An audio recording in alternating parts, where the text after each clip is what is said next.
8 باتیں آپ کبھی بھی کسی سے شیئر نہ کریں۔ نمبر 1، اپنے دل کا راز زندگی میں کبھی بھی کسی سے شیئر نہیں کرنا چاہیے۔ آج کا دوست کل دشمن بھی بن سکتا ہے۔ نمبر 2، یہ بھی کسی کو نہیں بتانا چاہیے کہ میں مستقبل میں کیا کرنے والا ہوں۔ نمبر 3، اپنی فیملی کے معاملات، گھر کے معاملات اور راز کبھی بھی کسی دوسرے سے شیئر نہیں کرنے چاہیے۔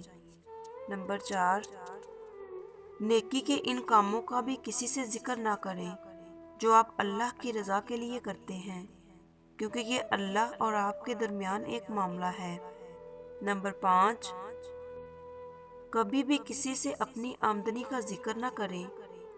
ہرگز کسی کو یہ نہ بتایا کرے کہ میرے پاس کتنا بینک بیلنس ہے، کیونکہ آسمان سے زمین پر آنے میں کوئی زیادہ وقت نہیں لگتا۔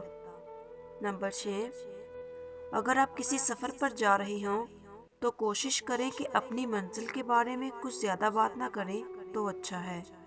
نمبر 7، اپنی پریشانیوں اور غموں کا ذکر لوگوں کے بجائے اپنے رب سے کیا کرے، بہت فائدہ ہوگا۔ نمبر 8، کسی دوسرے کا راز بھی شیئر نہ کریں جو آپ کے پاس امانت ہو۔ ایسا کرنے سے آپ کا راز کسی دوسرے کے پاس بھی محفوظ نہیں رہے گا۔